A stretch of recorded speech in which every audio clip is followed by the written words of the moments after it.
செல்வா காலையில் எந்திரிச்சுமே லைட்டாக காரை க்ளீன் பண்ணணும்னு போயிட்டான். லைட்டாக சேராக இருந்தது அப்படின்னு.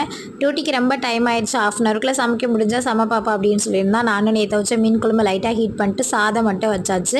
அப்படியே மதியத்துக்கு செல்வாவுக்கு ஒரு ஆம்லெட் மட்டும் போட்டு கொடுத்துருந்தேன். ரொம்ப டைம் ஆனால பாதியிலே சாப்பாடை வடிச்சிட்டே லைட்டாக அரிசியாக தான் இருந்தது. செல்வாக்கு அரிசியாக இருந்தாலே பிடிக்காது.